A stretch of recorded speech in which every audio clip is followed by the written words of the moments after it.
اعوذ باللہ من الشیطان اللعین الرجیم بسم اللہ الرحمن الرحیم والحمد للہ رب العالمین والصلاة والسلام علی اشرف الانبیاء والمرسلین خاتم النبیین سید البشرین محب الغرباء والفقراء والمساکین رحمت للعالمین رسول الثقلین امام الحرمین صاحب قاب قوسین محبوب رب المشرقین والمغربین جد الحسن والحسین مولانا و مولا الثقلین ابی القاسم محمد صلی اللہ علیہ وسلم وآل بیتہ الطیبین الطاہرین المعصومین المظلومین المنتخبین المنتجبین ولعنت اللہ علی اعدائہم وقتلتہم ومنکر فضائلہم ومصائبہم وطہارتہم وجلالتہم وشجاعتہم وعظمتہم وولایتہم وعطشہم اجمعین من لیلنا ھذا الی یوم الدین اما بعد فقط قال اللہ سبحانہ تبارک و تعالی فی کتابہ الکریم والفرقانہ الحکیم والقرآن الکریم وقولہ الحق بسم اللہ الرحمن الرحیم انا ہدیناہ السبیل اما شاکرا و اما کفورا صلوات بھیجتا میرے خیال سے ایک بآواز بلند محفل والی صلوات بھیج دی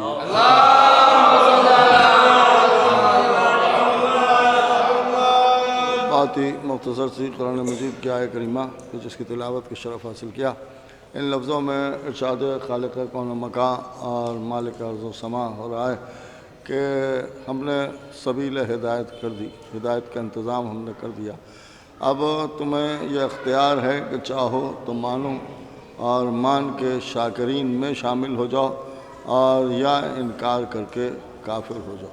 دیکھیے دو چیزیں ہیں اس میں، ایک بات یہ ہے کہ ہدایت کا انتظام ادھر سے ہو گیا اور جب اس نے انتظام کر دیا تو پھر اب ظاہر سی بات ہے کہ اگر کوئی انتظام میں لگ جائے ہدایت کے تو اس سے یہ بات ثابت ہوتی ہے اسے خداوند عالم کے قول پر بھروسہ نہیں، اور جو اللہ کی بات پر بھروسہ نہ کرے وہ دائرہ اسلام سے فوراً خارج ہو جاتا ہے۔ اب یہاں کے اوپر غور طلب ہے کہ وہ کہہ رہا ہے کہ ہم نے انتظام کر دیا، تو جب اس نے انتظام کر دیا تو اب کرنا ہمیں کیا ہے، یعنی ہماری کیا ذمہ داری ہے؟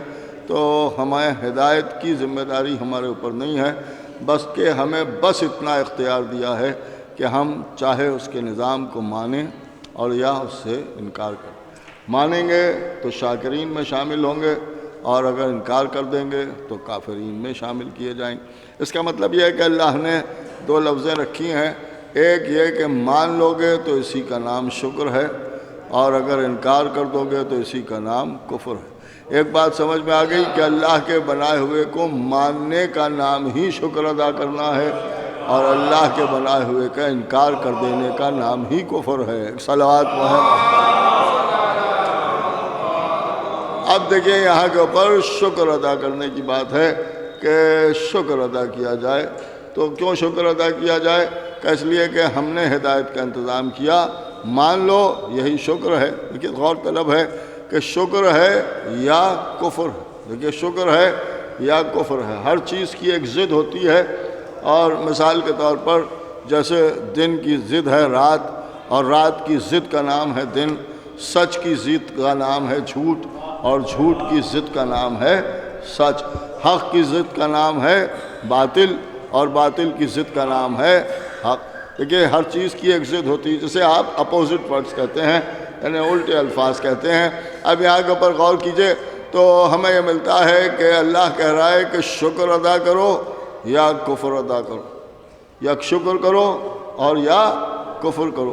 مان لو گے تو شاکرین میں شامل ہوگے اور نہیں مانو گے تو کافر ہو جاؤ گے۔ تو کفر کی ضد کیا ہے؟ شکر تو نہیں ہے، بھئی غور طلب ہے کہ شکر تو نہیں ہے بلکہ کفر کی ضد ہے ایمان، یا آدمی کافر ہوتا ہے یا مومن ہوتا ہے۔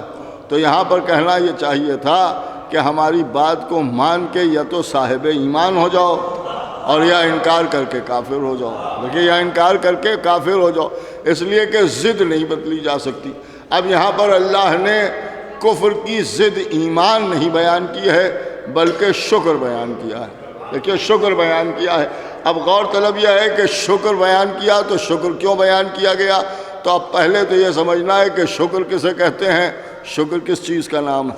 اب یہاں کے اوپر ذرا سا غور فرمائیں کہ ضد کو تبدیل کیا گیا ہے۔ دیکھیں ضد کو بدلا گیا ہے، جیسے کالے کی ضد ہے سفید، سفید کی ضد ہے کالا، رات کی ضد ہے دن، دن کی ضد ہے رات، دیکھیے دل کی ضد ہے رات، ویسے ہی کفر کی ضد ہے ایمان، اور ایمان کی ضد کا نام ہے کفر۔ لیکن یہاں کے اوپر ضد بدل دی گئی ہے، یہاں کے اوپر ایمان کا لفظ نہیں استعمال کیا گیا ہے بلکہ شکر کا لفظ استعمال کیا گیا۔ اب یہاں پر غور طلب یہ ہے کہ ہو سکتا ہے کوئی صاحب یہ کہیں کہ بھائی ضد تو بدلی نہیں جا سکتی، یا اللہ نے کیسے بدل دی؟ تو اگر نہیں بدلی جا سکتی تھی تو بدلی کیسے؟ اس کا مطلب یہ ہے کہ جو شکر ہے وہی ایمان ہے، جو ایمان ہے وہی شکر ہے۔ ایک صلوات پڑھیں محمد۔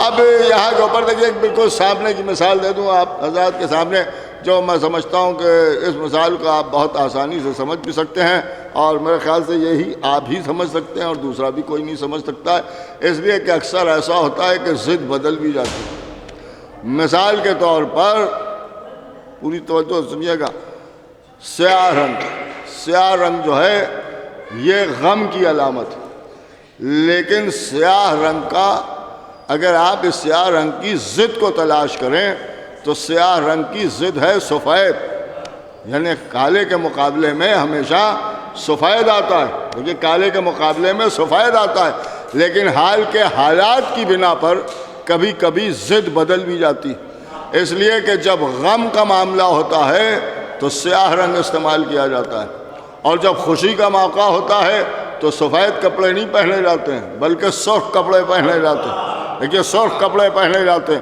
اس کا مطلب یہ ہے جب تک غم رہتا ہے سیاہ لباس ہے، اور جب خوشی آ گئی تو پھر سرخ رنگ آ گیا، دیکھیے سرخ رنگ لباس آ گیا۔ اس کا مطلب یہ ہے کہ سیاہ کی ضد کبھی کبھی سرخ بھی ہو جاتی ہے، اور اگر اسے دیکھنا ہے تو پھر محرم میں دیکھیے 2 مہینے 8 دن تک سیاہ لباس نظر آتا ہے، اور جیسے ہی نمی آتی ہے سرخ رنگ نظر آتا ہے۔ ایک صلوات پڑھیں محمد والے محمد، ایک اور صلوات بھیجتے ہیں محمد والے محمد۔ تو ہمارے ہاں ضد کبھی کبھی تبدیل بھی ہو جاتی ہے، دیکھیں تبدیل بھی ہو جاتی ہے، یعنی کبھی غم ہے تو پھر سیاہ لباس پہنے ہوئے ہیں، اور اگر خوشی آ گئی تو پھر سرخ رنگ ہم نے استعمال کیا اور سرخ رنگ کا لباس پہننا شروع کر دیا۔ ایک جملہ میں آپ کی سماعتوں کی نظر کر دوں، یہ ایک الگ بات ہے کہ ہمارے سیاہ لباس کو دیکھ کے کچھ لوگوں کے چہرے بھی سیاہ ہو جاتے ہیں، اور سرخ لباس جب ہم پہن لیتے ہیں تو لوگوں کے چہرے بھی لال ہو جاتے ہیں۔ ایک صلوات پڑھیں محمد والے محمد، یہ بھی ایک مسئلہ ہے، ایک اور صلوات بھیجتے ہیں محمد والے محمد۔ اب غور طلب یہ ہے کہ یہاں پر شکر کا لفظ استعمال کیا، دیکھیں شکر کا لفظ استعمال کیا۔ اب سوال یہ پیدا ہوا کہ بھائی شکر کسے کہتے ہیں، شکر کس چیز کا نام؟ تو شکر کی بہت سی تعریفیں کی گئی ہیں اور علماء نے بہت کچھ بیان کیا ہے۔ ایک صلوات پڑھیں محمد والے محمد۔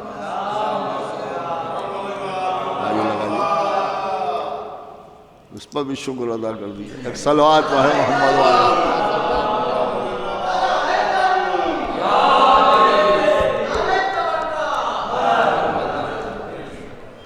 ایک اور صلوات پڑھیں محمد والے۔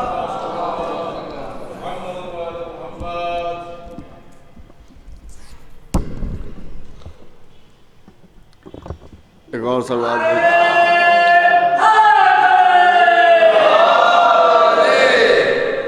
اب دیکھیے یہاں کے اوپر غور طلب ہے کہ بھائی شکر کسے کہتے ہیں، شکر کس چیز کا نام؟ بہت سی تعریفیں لوگوں نے بیان کی، لیکن ساری تعریفوں کو اگر آپ جمع کر لیں اور اس کا نچوڑ دیکھیں کہ کیا ہے، تو بس ایک بات آپ کے سامنے عرض کر دوں جس میں سب کچھ آ جاتا ہے۔ بیان یہ کیا گیا کہ کسی بھی نعمت کے اظہار کا نام شکر ہے۔ یہ ایک عجیب و غریب تعریف ہے کہ کسی بھی نعمت کے اظہار کا نام شکر ہے، یعنی اگر کوئی نعمت آپ کو مل گئی ہے تو اس نعمت کے اظہار کرنے کو شکر کہتے ہیں۔ دیکھیے اس نعمت کے اظہار کرنے کو شکر کہتے ہیں۔ تو اس کا مطلب یہ ہوا کہ اگر کوئی نعمت ہمیں حاصل ہو جائے تو پھر ہمیں شکر ادا کرنا چاہیے، دیکھیے ہمیں شکر ادا کرنا چاہیے۔ اب اس میں جو تعریف کی گئی ہے کوئی چھوٹی اور بڑی نعمت کی بات نہیں ہے، چھوٹی سے چھوٹی نعمت ہو تو اس کا بھی اظہار ہونا چاہیے، اور بڑی سے بڑی نعمت ہو تو اس کا بھی اظہار ہونا چاہیے، جیسی نعمت ہو ویسا اظہار بھی ہونا چاہیے۔ اب ایک بات غور طلب ہے کہ یہاں چھوٹی سے چھوٹی نعمت ہے تو اس کے اظہار کرنے کو ہی شکر کہتے ہیں، اور اللہ یہی کہہ رہا ہے کہ اگر تمہیں کوئی نعمت حاصل ہو گئی ہے تو اسے چھپانا نہیں بلکہ اس کا اظہار کرنا۔ تو جب نعمت حاصل ہو جائے تو اس کے اظہار کو اگر شکر کہتے ہیں تو اس کا مطلب ہی یہ ہے کہ اس نعمت کے چھپا لینے کا نام کفر ہے۔ دیکھیے، چھپانے کا نام کفر ہے۔ اگر کوئی بھی نعمت ہمیں حاصل ہو گئی ہے تو اس کے اظہار کرنے کا نام شکر ہے، اور اس نعمت کو چھپا لینے کا نام کفر ہے، کیونکہ اللہ کہہ رہا ہے کہ ہم نے ہدایت کا انتظام کیا، اب تم چاہے شکر ادا کرو یا کفر کرو۔ اس کا مطلب ہی یہ ہے کہ یہاں پر شکر ہوگا تو شکر کی ضد میں کفر آئے گا۔ دیکھیے، شکر کی ضد میں کفر آئے گا۔ تو جب نعمت کے اظہار کا نام شکر ہے تو چھپانے کا نام کفر ہے۔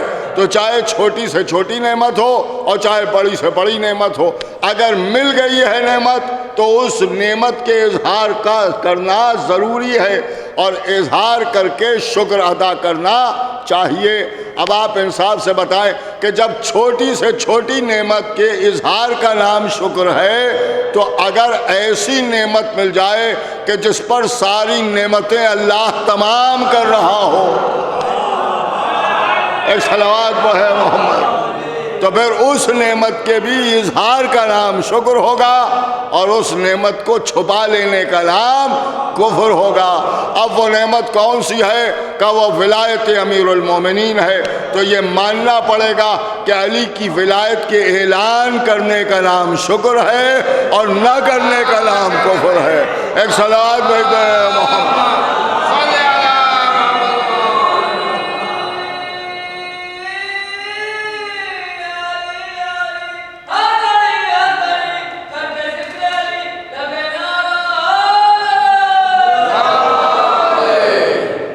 فرمایا اس کا مطلب یہ ہے کہ ولایت علی کے اظہار کا نام شکر ہے۔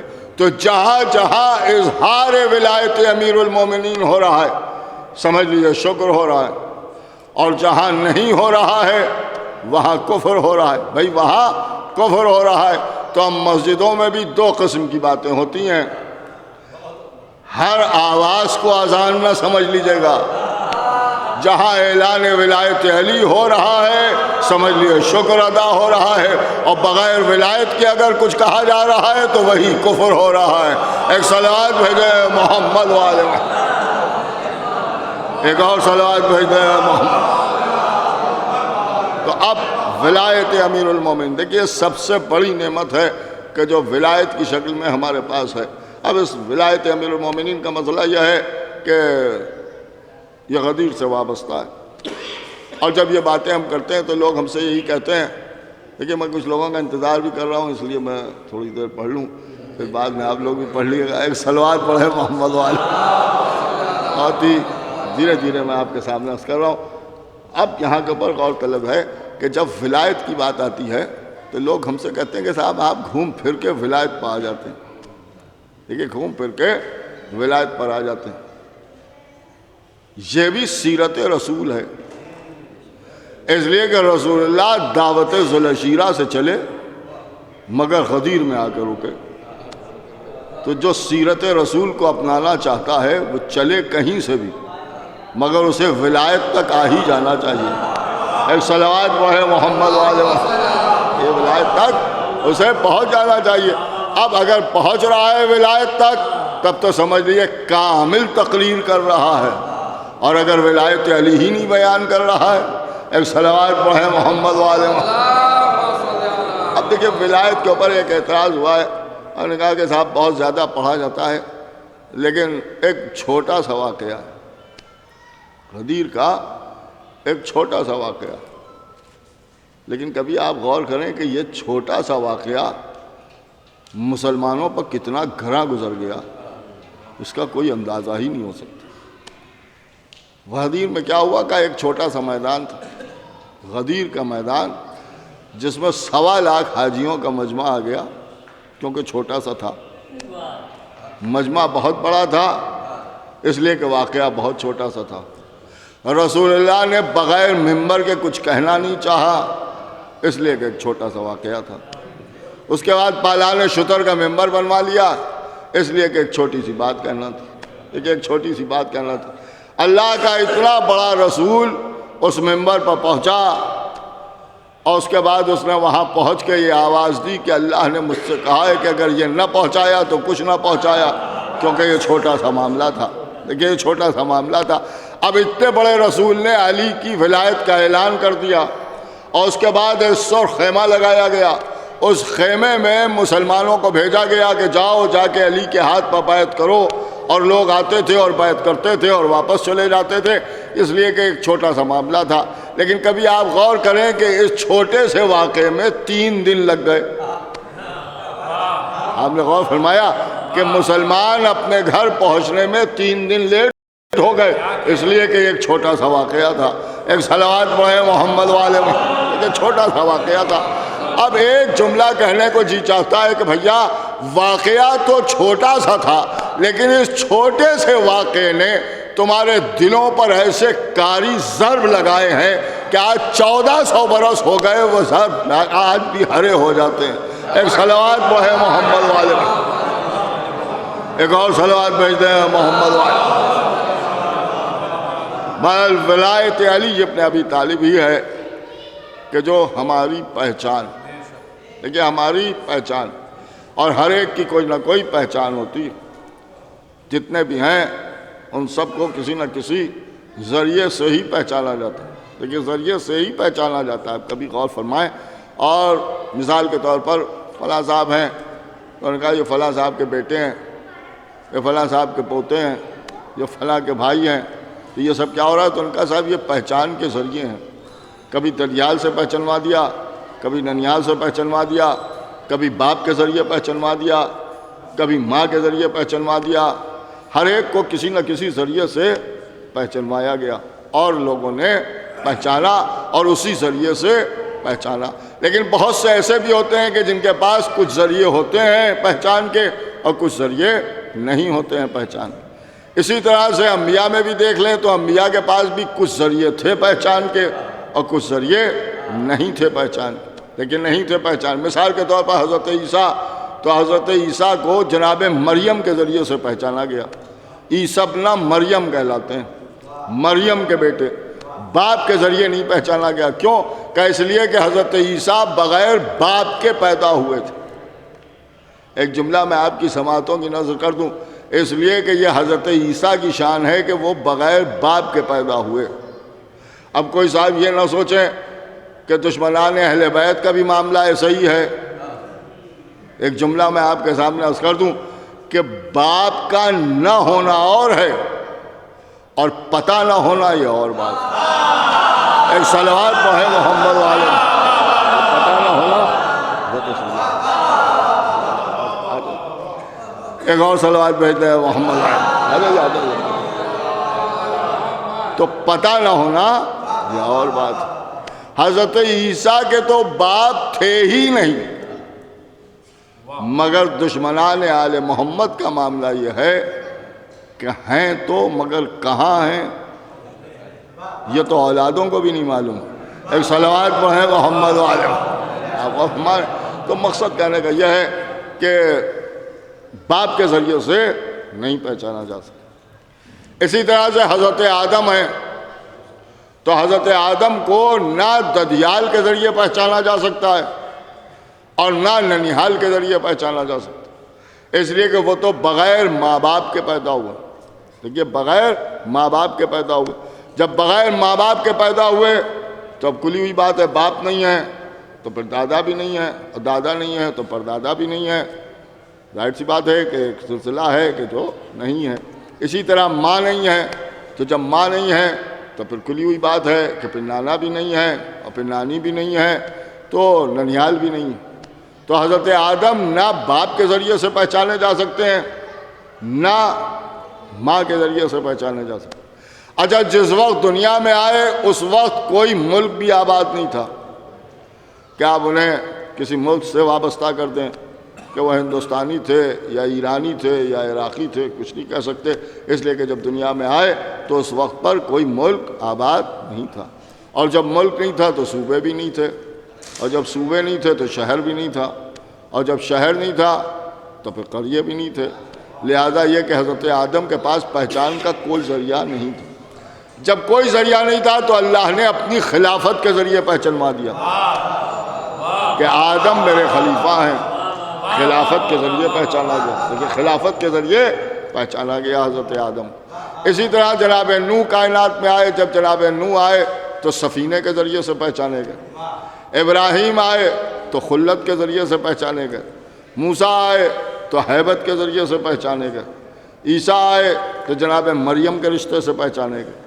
لیکن جب ختمی مرتبت کائنات میں تشریف لائے تو ختمی مرتبت کے پاس سارے ذریعے موجود تھے پہچان، اور ایک سے ایک بڑھ کے ذریعہ موجود تھے۔ اس لیے کہ ددیال دیکھیں تو رسول سے بڑھ کے کسی کی ددیال نہیں، اور ننیال دیکھیں تو رسول سے بڑھ کے کسی کی ننیال نہیں، اور جس جگہ آئے وہ جگہ مکہ ہے، مکے کا کیا کہنا، اور اس کے بعد ہجرت فرمائی تو مدینے پہنچے، اور مدینے کے فضائل سب کو معلوم ہے، تو نہ ددیال کے ذریعے سے پہچانے جا سکتے تھے، پہچانوایا اللہ نے، جبکہ ان سے بہتر ددیال کسی کی تھی نہیں، ان سے بہتر ننیال کسی کی تھی نہیں، اور پہلے والی سسرال بھی ان سے بہتر کسی کی تھی نہیں۔ ایک صلوات پڑھے محمد والے، پہلے والے، ایک اور صلوات بھیج دیں محمد والے ہمارے، تو کسی رشتے سے رسول کو نہیں پہچانا جا سکتا۔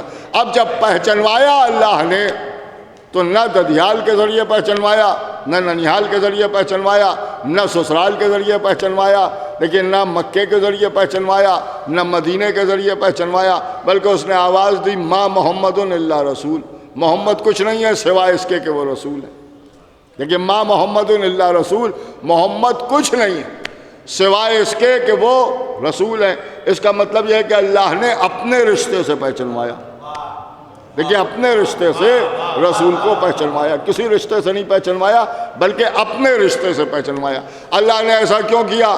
تو جب ہم نے پوچھا تو علماء نے بیان یہ کیا کہ اصل میں پہچان کے لیے وہ رشتہ درکار ہوتا ہے جو سب سے زیادہ بہتر ہو، بھائی جو سب سے زیادہ بہتر ہو۔ تو اللہ نے سارے رشتے دیکھے، اس میں سب سے بہتر رشتہ اسے اپنا نظر آیا، جب اپنا نظر آیا سب سے بہتر رشتہ تو پھر اس نے اپنے رشتے سے پہچانوا دیا۔ لیکن یہ بھی ایک حسن اتفاق ہے کہ جب اللہ نے فرش والوں کے سامنے پہچانوایا تو اپنے رشتے سے پہچانوایا، اور جب عرش والوں کے سامنے پہچانوایا تو فاطمہ کے رشتے سے پہچانوایا۔ ایک صلوات پڑھتے ہیں محمد والے، ایک اور صلوات بھیجتے ہیں محمد والے، یعنی پہچانوایا تو فاطمہ کے رشتوں سے پہچانوایا۔ اب ایک جملہ میں آپ کی سماعتوں کی نظر کر دوں کہ اگر فاطمہ کا رشتہ اللہ کے رشتے سے ذرا سا بھی کمزور ہوتا تو اللہ اپنے رشتے کے بعد فاطمہ کے رشتے سے نہ پہچانواتا، پہچانوا کے بتا دیا کہ جو اللہ کے رشتے کی اہمیت ہے وہی سیدہ کے رشتے کی اہمیت ہے۔ ایک صلوات پڑھے محمد والے۔ تو اب شہزادی کے رشتے سے رسول کو پہچانوایا گیا، تو رسول اللہ کی پہچان رسالت ہے، دیکھیے رسالت۔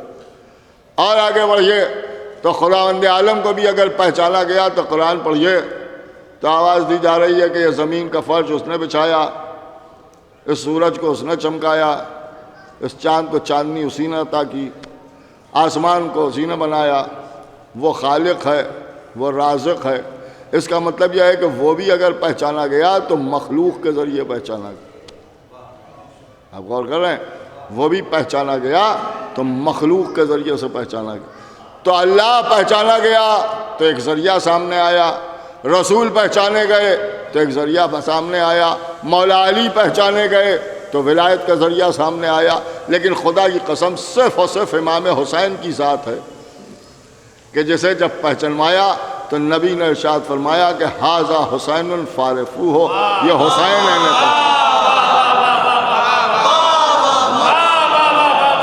امام حسین کو کسی رشتے سے نہیں پہچانا، کسی رشتے سے نہیں پہچانا۔ اس کا مطلب یہ ہے کہ سب کی پہچان کے تو ذریعے موجود ہیں، لیکن حسین خود اپنی پہچان ہے۔ دیکھیے حسین خود اپنی پہچان ہے، اسی لیے رسول اللہ نے امام حسین کو پہچاننے کا حکم دیا ہے، پہچنوانے کا حکم نہیں دیا ہے۔ جیسے لوگ کہتے ہیں کہ ہم امام حسین کو پہچنوائیں گے اور ہم حسین کو پہچنوائیں گے، تو یہی کہنے کا مقصد ہے کہ آپ حسین کو پہچنوانے کی کوشش نہ فرمائیں، بلکہ حسین کے صدقے میں آپ اپنے آپ کو پہچنوائیں۔ اب امام حسین علیہ السلام کا یہ مسئلہ ہے کہ امام حسین علیہ السلام کی کوئی پہچان نہیں، لیکن حسین کے ذریعے سے سب کچھ پہچانا گیا۔ آج دین جو پہچانا جا رہا ہے یہ بھی امام حسین کے ذریعے پہچانا جا رہا ہے، اس لیے کہ کربلا میں امام حسین علیہ السلام دین کی علامت بن گئے۔ اب جو اسلام سمجھ میں آئے گا وہ حسین کے ذریعے سے اسلام سمجھ میں آئے گا، دیکھیں اسلام امام حسین کے ذریعے سے سمجھ میں آئے گا۔ اب یہاں پر ایک چھوٹی سی بات آپ کے سامنے عرض کرتا چلوں، حالانکہ کچھ لوگوں کو برا تو لگے گا، لیکن یہ کہ اب اس کا کوئی علاج نہیں ہے، اس لیے کہ یہ طے ہے کہ امام حسین نے ہی اسلام کو بچایا۔ تو یہ تو سبھی مانتے ہیں نا، انہوں نے کہا سب مانتے ہیں کہ امام حسین نے اسلام کو بچایا۔ میرا ایک سوال ہے کہ امام حسین اسلام کو بچا کے اپنے ساتھ لے گئے یا یہیں چھوڑ گئے؟ دیکھیے یہ چھوٹی سی بات ہے کہ یہاں سامنے اگر آگے آپ داد دیں تو زیادہ مجھے مزہ آئے گا۔ ایک صلوات پڑھیں محمد والے۔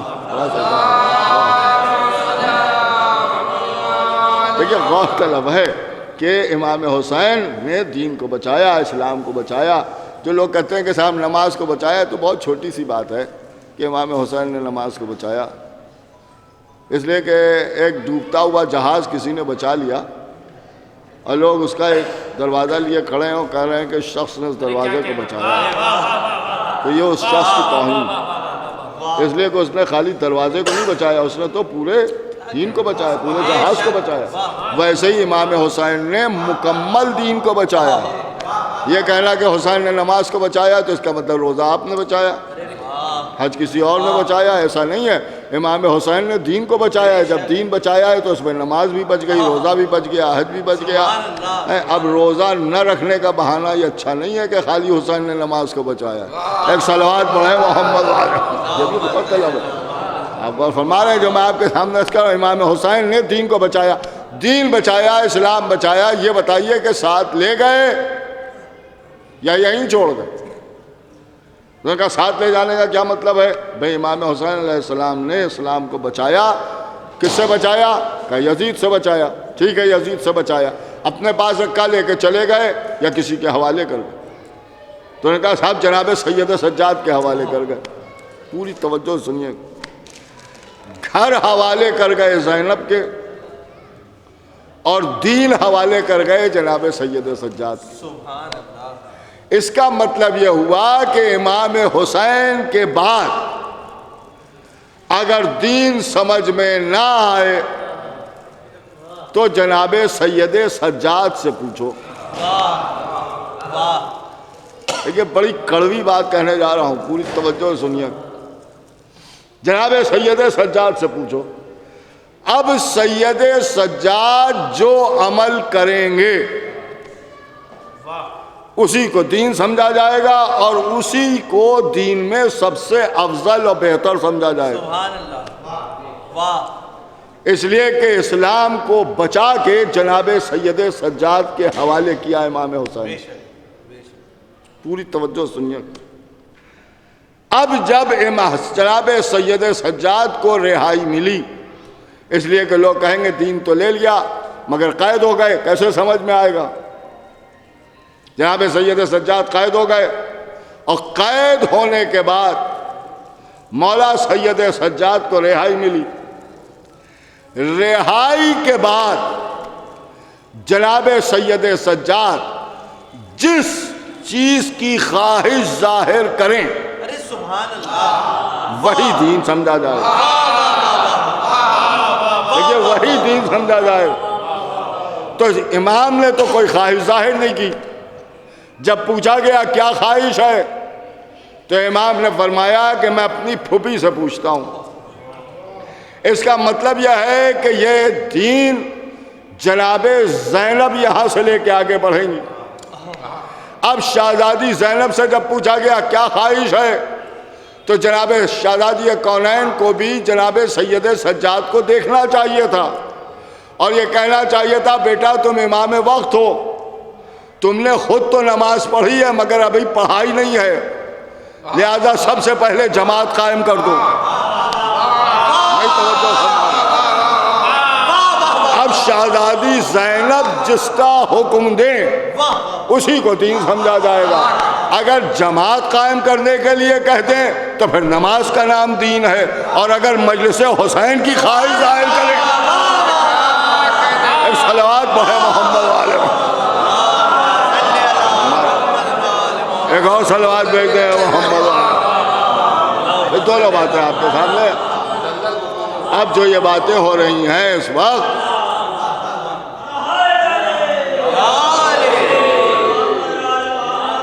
کہ ایصال ثواب کے لیے بڑا اہم مسئلہ ہے کہ ایصال ثواب کے لیے صاحب خالی مجلسوں کی ضرورت نہیں ہے بلکہ جماعتیں قائم کی جائیں۔ ابھی جماعت کا حشر دیکھ کے اس کے بعد بھی ابھی ہوش نہیں آیا۔ ایک صلوات پڑھے محمد والے، خود فرما رہے جن کی جماعت تھی وہی ہاتھ چھوڑ کے پیچھے کھڑے ہو گئے۔ ایک صلوات پڑھے محمد والے، آپ کو فرما رہے تو جماعتیں قائم کی جائیں۔ ایک صاحب دعائیں ہوں، کسی طرح سے مجلس حسین کو روک دیا جائے۔ ایک بات دیکھیے بالکل سامنے کی، آپ کسی بھی جا کے مولوی سے پوچھئے، وہ گمراہ کرنے والا ہو تو بات الگ، لیکن قاعدے کے مولوی سے آپ پوچھئے گا، خالی لباس بنا جائیے گا، اس کا علم دیکھیے گا تب بات کیجیے گا۔ اس لیے کہ اب آج کل تو علم کا معیار جو ہے وہ لباس بن گیا، اسی لیے سب نے لباس پہننا شروع کر دیا میرے علاوہ۔ ایک صلوات پڑھیں محمد والے۔ میں تو یہی جاہل کہلاتا ہوں، کوئی کہا صاحب پڑھے لکھے آدمی نہیں ہے، یہی بات صحیح ہے کہ ہم پڑھے لکھے نہیں ہیں اور کسی کو ہم پڑھا لکھا سمجھتے بھی نہیں ہیں، لہٰذا ہم ایسی باتیں کرتے ہیں۔ ایک صلوات پڑھیں محمد والے، یہ بھی آپ غور کرنے کی بات ہے۔ اس سے جا کے آپ پوچھے گا، یہ دعائیں ہمارے لیے ہیں، یہ دعائیں جو ہیں یہ ہمارے لیے ہیں۔ اور کہا صاحب یہ دعا پڑھیے تو یہ فائدہ ہوگا، اور یہ دعا پڑھیے تو یہ فائدہ ہوگا، اور یہ دعا پڑھیے تو یہ فائدہ ہوگا۔ آپ غور کر رہے ہیں، یہ دعائیں جو پڑھی جاتی ہیں اس سے ہمیں فائدہ پہنچتا ہے، لیکن مرنے والے کے لیے دعائیں نہیں ہیں، اس کے لیے عبادت کیجئے۔ پوری توجہ سنیے گا، عبادت کیجئے، اس عبادت کا ثواب آپ بھیج سکتے ہیں۔ تو نے کہا صاحب یہ مجلس حسین اور ذکر اہل بیت، اسی لیے رسول اللہ نے فرمایا کہ ذکر علی عبادت، علی کا ذکر عبادت ہے۔ ہم نے غور کیا، ذکر علی کا ہے اور یہی عبادت ہے۔ دیکھیں یہی عبادت ہے۔ عبادت کا مطلب سمجھے آپ، عبادت کا مقصد سمجھے، عبادت بندے کی نہیں ہوتی ہے، اللہ کی ہوتی ہے۔ اس کا مطلب یہ ہے کہ ذکر علی کا ہوتا ہے، عبادت اللہ کی ہوتی ہے۔ ایک صلوات پڑھیں محمد والے، اس لیے اسی کا ثواب، ذکر اہل بیت ہے، اسی کا ثواب۔ میں عرض کر رہا تھا کہ پہچان، الحمدللہ ہم جو پہچانے جاتے ہیں وہ آل محمد کے ذریعے ہی پہچانے جاتے ہیں۔ اب ہمارے یہاں اور اسلام کو دیکھیں تو بہت سی پہچانیں ہیں دین کی۔ شروع سے لے کے چلیں تو اسلام کا لشکر چلتا تھا اور لوگ لوٹتے تھے، اور کہا کہ صاحب اس وقت رسول اللہ پہچان تھے اسلام کی کہ رسول اللہ جس لشکر میں ہوتے تھے وہی اسلام کا لشکر ہوتا تھا۔ ایسے بھی غزوات تھے کہ جس میں رسول اللہ نے شرکت نہیں کی، خالی لشکر بھیج دیا، تو اس میں کیسے سمجھ میں آتا تھا کہ اسلام کا لشکر کون سا لشکر ہے؟ لیکن اس میں کیسے سمجھ میں آتا تھا کہ اسلام کا لشکر کون سا لشکر ہے؟ تو نے کہا صاحب اس وقت جب ہم سمجھنا چاہتے تھے تو ہم یہ دیکھتے تھے کس لشکر میں علم ہے۔ یہ جو علم ہمارے عزا خانوں میں ہے یہ اسلام کی پہچان تھی۔ دیکھیے اسلام کی پہچان پہ کل کی ایک محفل میں نے ایک جملہ عرض کیا تھا کہ کربلا سے پہلے علم اسلام کی پہچان تھا، اور کربلا میں پہنچ کے یہ علم ایمان کی پہچان ہے۔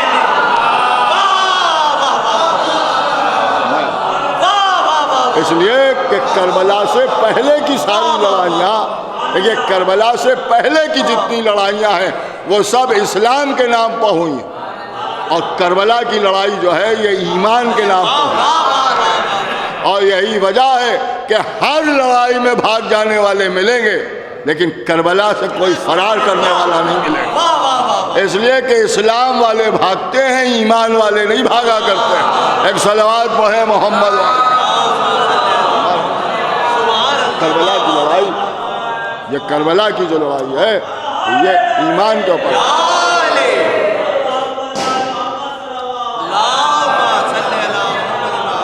تو کربلا میں یہ علم ایمان کی علامت، تو جب علم کو دیکھتے تھے تب سمجھ میں آتا تھا کہ یہ اسلام کا لشکر، اور کربلا میں جب علم کو دیکھتے تھے تب سمجھ میں آتا تھا کہ یہ حسین کا لشکر، دیکھیے حسین کا لشکر۔ پھر اس علم کو اور آگے بڑھائیے، حضرت عباس کے ہاتھوں میں رہا، اس لیے اب یہ علم حضرت عباس کی علامت بن گیا، دیکھیے حضرت عباس کی علامت بن گیا۔ اب علم کو دیکھ کے آقا عباس سمجھ میں آتے ہیں، دیکھیے آقا عباس سمجھ میں آتے ہیں، علم کو دیکھ کے آقا ابو الفضل عباس سمجھ میں آتے ہیں۔ کیوں؟ کہ اس لیے کہ سب کا تابوت اٹھتا ہے مگر حضرت عباس کا نہیں اٹھایا جاتا۔ اس کے دو سبب، ایک سبب تو یہ ہے کہ امام حسین علیہ السلام نے، حضرت عباس نے امام حسین علیہ السلام سے یہ وصیت فرمائی تھی کہ میرا لاشا نہ لے جائیے، لہذا لاشا نہیں اٹھا، تو کیونکہ آقا عباس کا جنازہ نہیں اٹھا لہذا ہمارے ہاں ان کا تابوت بھی رائج نہیں ہے، بلکہ وہاں پر علم اٹھتا ہے، اس لیے کہ حضرت سب کے لاشیں حسین لے کے آئے ہیں لیکن حضرت عباس کا علم لے کے آئے ہیں، تو یہ علم اصل میں حضرت عباس کی یاد دلاتا ہے۔ لیکن علم جو رہا ہے وہ اوروں کے ہاتھوں میں بھی رہا ہے، حضرت عباس کے علم کو پہچان اگر بخشی ہے تو وہ جناب سکینہ نے بخشی۔ آپ نے غور فرمایا جو میں عرض کر رہا ہوں، اس کا مطلب یہ ہے کہ اسلام و ایمان پہچانا جاتا ہے علم سے، مگر علم پہچانا جاتا ہے مشک سکینہ سے، لیکن مشک علم ابو الفضل عباس کی جو پہچان ہے وہ جناب سکینہ کی مشک ہے، مشک سکینہ ہے کہ جو علم ابو الفضل عباس کے بیان کرتا ہے۔ اب ظاہر سی بات ہے کہ علم کیا ہے، اب سبھی کو معلوم ہے کہ اس میں ایک چھڑ ہے، ایک پھریرا ہے، ایک پٹکا ہے، ایک پنجہ ہے، اس پنجے کو بھی لوگ علم کہنے لگے ہیں، لہذا یہ بھی بیان کر دینا ضروری ہے کہ جو چھڑ کے اوپر لگا ہوا ہے یہ علم نہیں بلکہ یہ پنجہ ہے، اور اس پنجے کے ساتھ اگر مشک وابستہ ہے تو یہ عباس کا علم ہے، اور اگر مشک نہیں ہے تو یہ جناب جعفر طیار کا علم ہے۔ ایک صلوات پڑھے ایک اور صلوات بھیج دیں محمد۔ تو یہ علم جہاں حضرت عباس کی یاد دلاتا ہے وہیں یہ علم شہزادی سکینہ کی بھی یاد دلاتا ہے۔ اور ایک بات آپ کے سامنے اور عرض کر دوں، اس علم کو دیکھ دیکھ کے لوگ پریشان بھی ہوتے رہتے ہیں، لوگوں کے نکاح بھی ٹوٹ رہے جاتے ہیں۔ پہلی بات تو یہ ہے کہ بھیا ٹوٹنے کے لیے صحیح نکاح ہونا بھی ضروری ہے۔ ایک صلوات پڑھے محمد والے اور ہمارے اب یہ کہ نکاح بھی ٹوٹنے لگتے ہیں تو یہ علم ہے۔ سب سے زیادہ اس علم سے ہی عداوت ہے، اس علم سے بہت عداوت۔ رسول اللہ کے بعد اگر آپ علی کے چاہنے والوں کی تاریخ پڑھیں تو آپ کو ملے گا کہ جب حضرت علی علیہ السلام اپنے بیت الشرف میں تھے اور علی کا حق غصب کیا گیا اور سب سے زبردستی بیعت لی جا رہی تھی، تب اس وقت جناب سعید کہ جو حضرت علی کے چاہنے والے تھے انہی نے اپنے گھر میں ایک علم سجا اور اس علم کو اپنے گھر سے لے کے چلے. کچھ چاہنے والے اور بھی ساتھ ہو گئے اور علی ابن ابی طالب کی ولایت کا نعرہ لگاتے ہوئے چلے اور لا کے علی کے دروازے کے سامنے اس علم کو نصب کر دیا. شہید ثالث نے بھی اس واقعے کو لکھا, نصب کر دیا. اور جب یہ علم نصب ہو گیا تو سب چاہنے والے خاموشی سے کھڑے ہوئے تھے, کمر میں تلواریں لگی ہوئی تھیں. کچھ دیر کے بعد خلیفہ دویم پہنچا اور اس نے کہا کہ تم کیوں اختلاف کر رہے ہو, کیوں اختلاف کر رہے ہو جس پر سب جمع ہو گئے؟ تمہیں یہ چاہیے ہے کہ تم ان کے ہاتھ پر بیعت کر لو. تو ان سب نے تلواروں کے قبضوں پر ہاتھ رکھ کے آواز دی کہ خدا کی قسم روز اول سے ہم ان جناب کے ہاتھوں پر بیعت کر چکے ہیں کہ جو اس گھر میں موجود ہیں, اور اس بیعت کو ہم توڑ نہیں سکتے. اور یہ علم ہم نے اسی لیے نصب کیا ہے تاکہ تمہاری ولایت علی سمجھ میں آ جائے. اب آپ نے غور فرمایا, اس کا مطلب یہ ہے کہ علم کی عجیب و غریب شان ہے. رسول اللہ کے بعد یہی علم ہے کہ جو ولایت علی بیان کرتا ہوا نظر آ رہا ہے. اب علم کو صحیح نہ سمجھنا یا بہت ہیں کہہ دینا خود اس بات کی دلیل ہے کہ نسل اسی سے مل رہی ہے کہ جسے رسول کے بعد علم نہیں سمجھ میں آ رہا تھا. ایک صلوات بھیج دیں محمد. بات کو تمام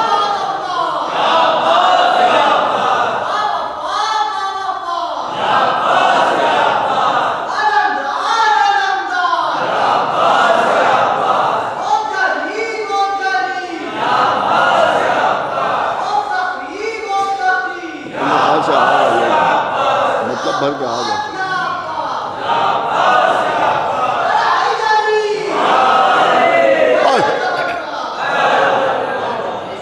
خدا کی قسم آپ غور فرمائیں کہ یہ علم ابو الفضل عباس اگر پہچانا جاتا ہے تو شہزادی سکینہ کی مشق سے پہچانا, اور شہزادی سکینہ کی مشق جب تک غازی کا علم رہے گا اس وقت تک حسین کی اور حسین کے بچوں کی تشنگی کا اعلان کرتی رہے. ایک سب سے بڑا کام جو شہزادی سکینہ کی جانب سے ہوا ہے بس اسے میں آپ کے سامنے عرض کر دوں. بہرحال یہ چھوٹی شہزادی, اس گھرانے کی چھوٹی زہرا, جو بھی آپ نام لے لیں, میں کیا عرض کر سکتا ہوں. نام ہی ایسا ہے کہ خوشی میں بھی آنکھوں میں آنسو آتے ہیں. سب سے بڑا کام آپ کو معلوم ہے, واقع کربلا کے اوپر پردے ڈالے جا رہے تھے, اور یہ سب کو معلوم ہے کہ کس طرح سے اعتراضات ہوتے رہے اور ہوتے رہیں گے. آل محمد کی اسیری پر بھی پردہ ڈالا جا رہا تھا. شہزادی سکینہ نے زندان میں اپنی جان دے کے اسیری زینب کا اعلان کر دیا کہ اب کوئی یہ نہیں کہہ سکتا کہ یہ گھرانہ قید نہیں ہوا. اس لیے اگر کوئی انصار کرے گا تو شہزادی سکینہ کی تربت قید خانے سے اعلان کرے گی کہ اگر ہم قید نہیں تھے تو قید خانے میں کیسے. بہرحال یہ سکینہ جس کے لیے امام حسین نے فرمایا کہ سکینہ میرے دل کا سکون ہے, اور اس گھر میں مجھے سکون نہیں ملتا کہ جہاں سکینہ نہ ہو. ظاہر سی بات ہے کہ اس گھرانے کی بیٹیوں کا یہی انداز رہا ہے. رسول کی بیٹی تو ام ابیہا کہلائی, علی کی بیٹی تو علی کی زینت بن گئی, اور پھر حسین کی بیٹی حسین کا سکون نظر آئی. بتائیے انہی الفاظ کے ساتھ گفتگو کو تمام کیا جائے اور دعا کی جائے. خداوند عالم حاضرین محفل اور بانیان محفل میں اشتر لائنس کے تمام ممبران کو اور زیادہ توفیق عطا فرمائے کہ وہ شہزادی کی جشن اور بہتر طریقے سے کریں، اور حاضرین محفل کے دلی مقاصد کو خداوند عالم جناب سکینہ کے صدقے میں قبول فرمائے۔ جو بیمار ہیں ان کو شفاء کاملہ عطا ہو، جو مقروض ہیں ان کے قرضے ادا ہو جائیں، اور جن کی جو بھی حاجتیں ہیں شہزادی سکینہ اسے پورا کریں۔ ایک باواز بلند نعرہ صلوات۔